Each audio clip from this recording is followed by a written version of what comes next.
Coronavirus is on everyone's mind nowadays, and travelers are being quarantined as a precaution. But what does this all really mean?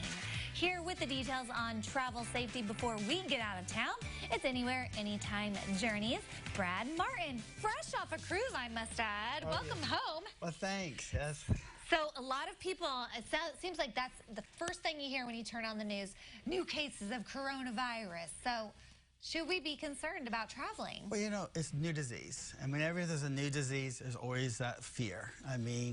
But, you know, if you put perspective to it, there's only 800 cases outside of China, first of all, because they've quarantined it before, you know, got the grip on it. But just think about the flu virus in the United States. If you go, I always go to CDC. That's my go-to for any type of virus, Zika, you know, all of them. Well, the flu virus, this year in the United States, there's been 26 million people with the flu. But do you have any idea how many people have passed away from that? I'm going to guess quite a few. 14,000 people so far. I mean, so you put the perspective together. Yes, it's scary, and we need to be precautious. And that's why I want to talk to, like, my travelers that come in. Okay, you go on a cruise, and, you know, everybody hears about getting sick on a cruise, but it's no different than at home. What do you need to do all the time? Probably wash your hands and don't touch your face is what I tell my kids. Exactly. It's the same type of thing. Wash your hands, use common sense, you know. Now, the other thing is, being a retired flight attendant, I know how sickly you can get on the plane. And there's some tricks to that as well. You know, airborne, it does work. But the other thing is, a little trick, when you're on that plane and you're next to somebody, they don't have to be sick. Everybody's having that recycled air. Oh, yeah. But if you can sleep or act, you know, go into that meditative state, you don't breathe as heavy. And so you don't breathe in as much air. So, I mean, there's little tricks like that that do work. Okay.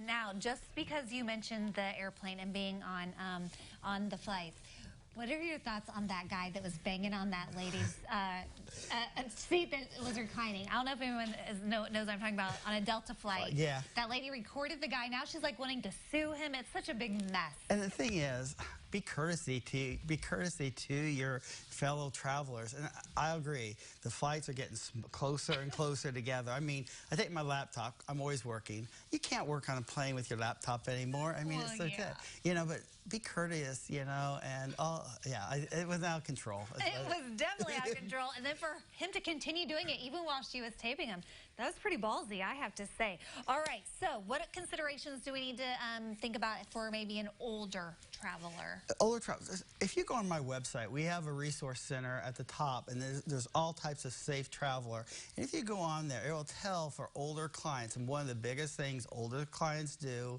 with their medicine, guess what they do? They check it instead of carrying it on. Not good. Not good. What if you have a delay? What if that baggage gets messed?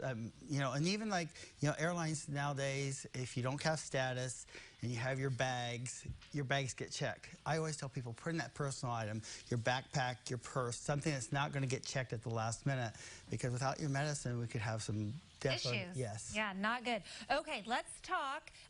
Y'all are going on a little trip, huh, to see cats? We're going to Cats. We're doing a day trip. We haven't done for a while, and we're going to go Cats on April 5th, a Sunday afternoon.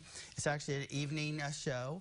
We're going to go to a German restaurant in Indianapolis, see the Broadway production of Cats, and it's going to be a lot of fun. I don't know if you know Jessica Holmes from... Yes, we love Jessica. She came to me, and this is her group. And she's going to be the hostess with the mostest. You got it. Nice. And of course, everyone loves Cats, the Broadway show, maybe a little bit more than the movie. Exactly. I mean, and there's just something about going to a Broadway production that's just so much different. Yeah. I mean, well, and if people want to come and enjoy dinner and a show, what do they need to do? They can go to our website, but they can also contact us at the office, and we'll be happy to help them. All right, this is the guy you want to talk to if you have any upcoming travel plans, because he will get you set. And we've got all that information over at CILiving.tv.